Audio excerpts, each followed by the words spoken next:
So, about this demo job. So, we have a house, I want to say West End. I'm not quite sure. I'm not from the city.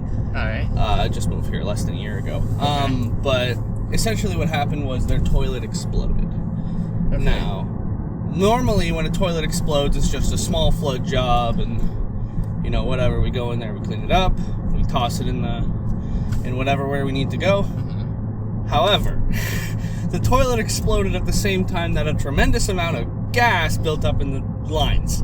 Okay. So I'm talking poo everywhere.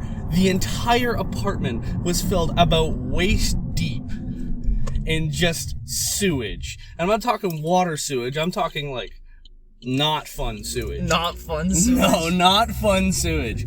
So, we did all the cleanup for it about a week ago, but now we got to go do the demolition. And wait, so you had to clean up all the shit, basically? Yep. Okay, you couldn't just demolish it and be like, let's just fucking no, burn it all down? it's an apartment, right? So it's attached to other Wait, so is it just one unit of this apartment that has to get demolished? But it's getting demolished because of the sewage backup? Well, we're not tearing the whole thing down. What we're doing is we're cutting a bunch of walls, taking out the insulation, taking out some of the 2x4s, ripping out the the floors. Because it's like rotted or something, or what? It's full of shit. I see. Okay. It's like... So why did this happen? We're not quite sure. Was there someone living there, while this happened? Yep. It just blew up? Yep. Guy's sitting on the toilet and his ass explodes. He's probably just sitting on the couch, just watching TV, watching his Family Feud or some shit. All of a sudden, he just he's cracking from his bathroom. He's like, what the fuck's going on? Right. And all of a sudden, he just sees a mountain of shit coming out of his bathroom, into his kitchen, into his living room. He's like, God damn it, it's a Monday. And then he's like... just when you think your day is going shitty, you were saying your day's about to be shit, right? But imagine that guy. He's just sitting down watching Family Feud. He's sitting there, he's watching his Wheel of Fortune, bro. He's just having a good day. After a long day of being an accountant, and just, he's got to deal with the shit river coming out of his fucking toilet. It's pretty sick. Oh, yeah, no. Was there no, damage to, other apartments around? Like, the neighbor downstairs also got some dripping shit, or no? Oh, we don't know because we didn't get a claim for it. I see.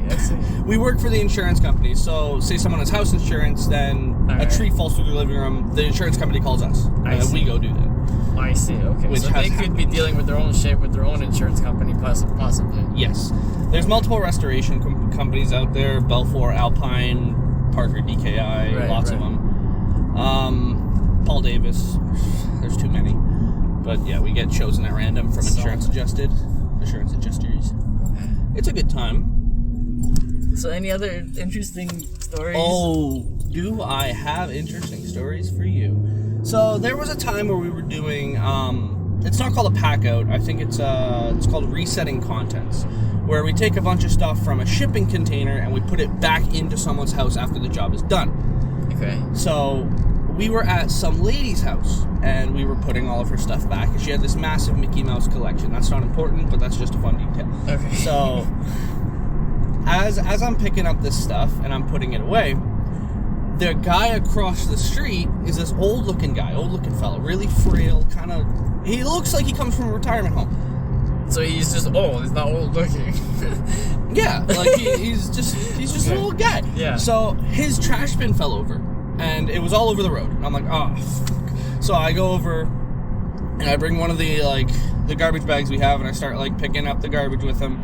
And he's like, oh, thank you so much. A homeowner comes out, and at the top of her lungs starts screaming at the guy to never speak to me again. I'm like, what the fuck's going on? Does this guy not live there? Why is this old guy there? There's an explanation. No, this is across the street. This is two different houses. Okay. So... the story is, apparently, he is the local heroin dealer in the neighborhood, and everyone hates him. Now, everyone hates him because of this one little story that she told me. She said, listen, I know it seems like I'm just streaming for the hell of it, but this is what happened.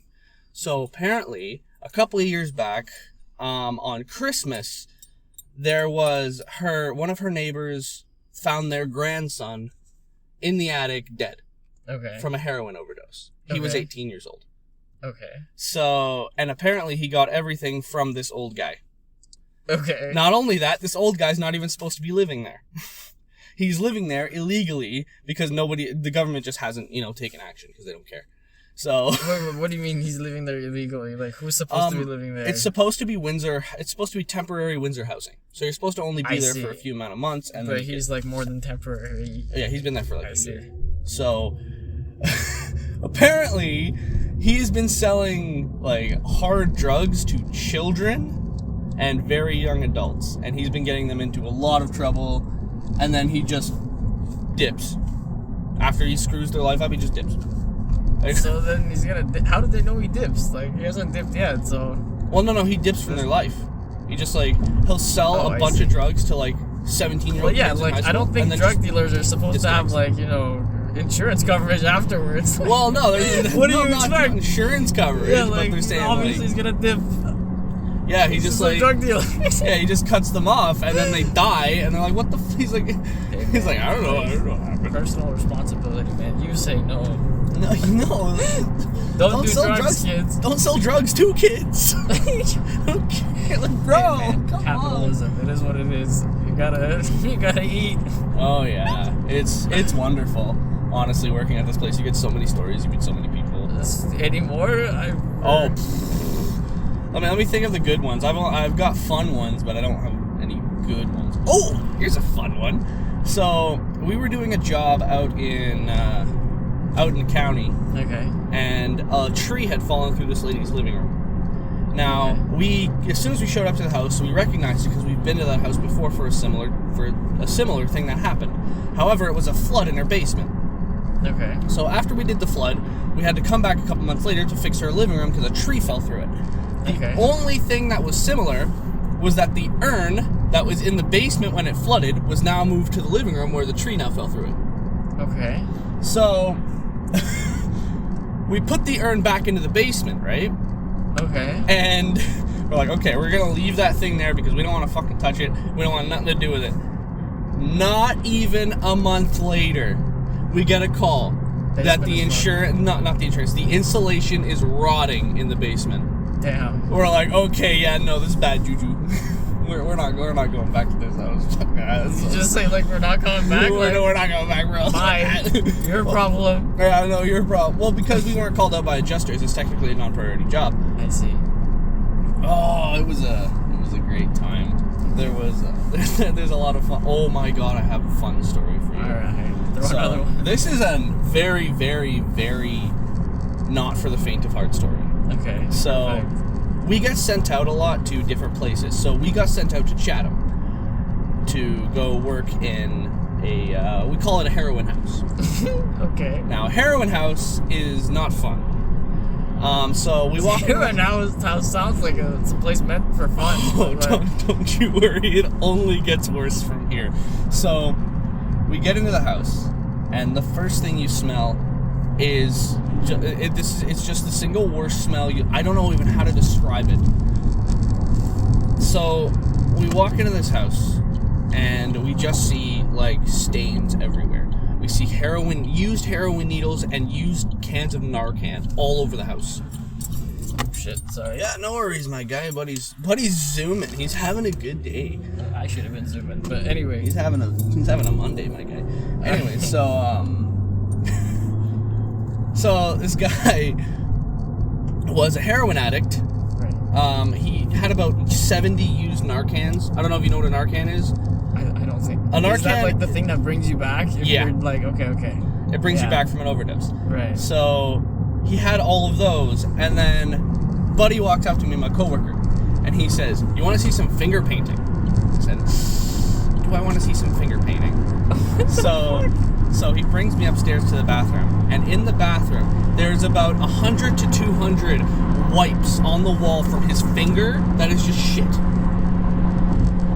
So when he fingers himself and wipes the wall? And he just wipes the wall with it. So it was just everywhere. So I saw him oh god. I walked back downstairs. He's like, all right, now you ready for the real job? I said, okay. So we walked downstairs. Wait, why were you here? Well, what was the calling for? Fire damage. Okay, he set the fire? He set the house on fire to try and cover up his tracks, and there's a reason for that. We'll tell about it later. Okay. So we went into the basement, and I shit you not, garbage waist high across the whole basement. An ocean of literal garbage. Okay. It was the worst thing I've ever seen in my whole life.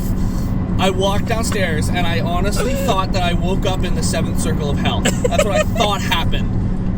I'm like, oh my god, what is going on? So we're grabbing, we had to wear full hazmat suits. We weren't allowed to physically touch anything in fear that there was heroin needles just stuck in there. Right. So we had to use shovels to put everything in garbage bags and toss it into a dumpster. Right. And then we started finding his porn collection. Started finding his porn, like, is it like stashed amongst the garbage? Like, yes. It was stashed amongst the garbage. Why did he trash it? You don't trash a collection, man. Because it wasn't normal. What are you... So, you got an abnormal porn collection? Oh yeah. What do you mean, like porn? Like, is these like VHSs? What are they? He was a pedophile. Oh my god, dude. Oh my god. Yeah. So we found a bunch of pictures of children from schoolyards just around, and it wasn't pictures like someone would take, like if they have their kid at school, or they'd be like, "Hey, smile, take a picture." It would be like pictures of kids on the playground, just here and there. We're like, what the fuck's going on? So this guy. So we found a bunch of this stuff. We also found about 40 or 50 broken cell phones in the basement. Okay. Which we were assuming were burner phones from drug deals. We found all those. We found about 3 iPads, 10 laptops. We put them all in a bucket. And we were just like, we don't know what we were doing with them. Oh my. I actually don't know. I didn't get in contact with anyone. I don't know the story.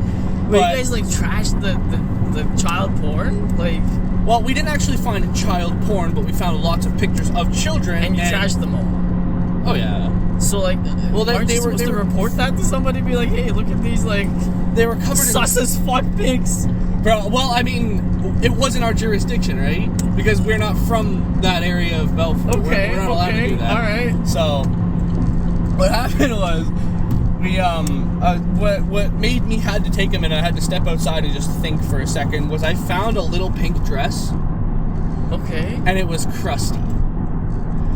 And I'm like, oh god, this guy's weird. I found a picture of him.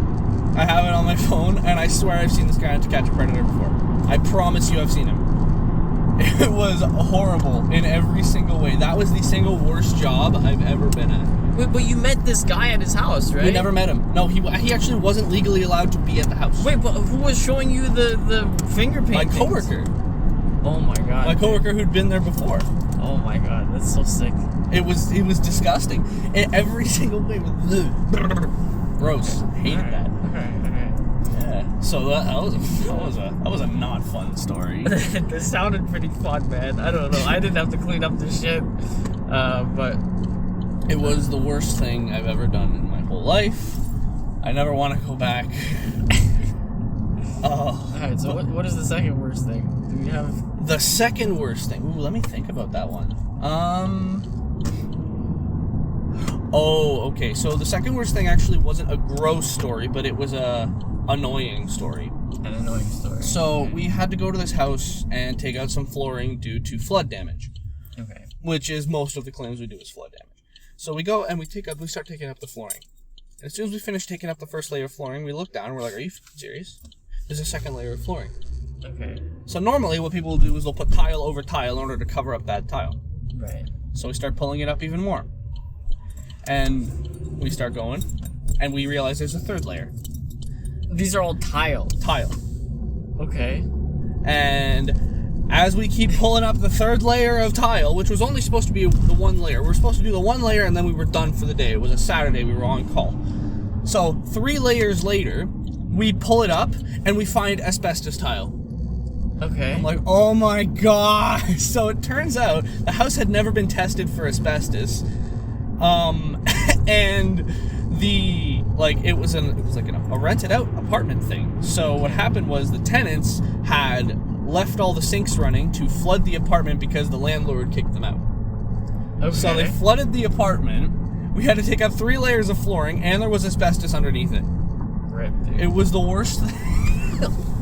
So we do all this work just to figure out that we can't actually finish the job. It was horrible. It sounds pretty rough. It was horrible, dude. But yeah, no, that was probably the second worst thing I've done. But other than that, every job has been chill. The people I work with are wonderful. Alright. Everything's a great time. I can plug in some other fucking videos of people whose jobs are not so chill. Or they like bag dead people and shit. That's pretty rough. Oh, we do that. You did that too? Well, I personally haven't done that, but our company does. But your company bags dead people, alright. Yeah, we do trauma scene cleanup. We do crime It's scene weird cleanup. because every time I bring that up, the person who I'm talking to also bags dead people, which is weird. That's like, that shouldn't be hitting as many times as it is. I mean, you know the Goodwill on the West End? Sure, yeah. Okay, that was set on fire by crackheads because they couldn't break into one of the vans. So we had to go in there with pump jacks, and not pump jacks, but scissor lifts, and fix the entire Goodwill because crackheads couldn't break into one of their vans, so they set the building on fire. Sick, dude. Crackhead power. Like a Goodwill. Come on. Come on, man. Any other store I'd understand, but a Goodwill. Burntville now. Yeah, it's Burntwill, my dude. It's not so Goodwill. Not so good. Yeah, it's pretty bad will if you ask me. Fuck. It's fucked will, bro. Oh man.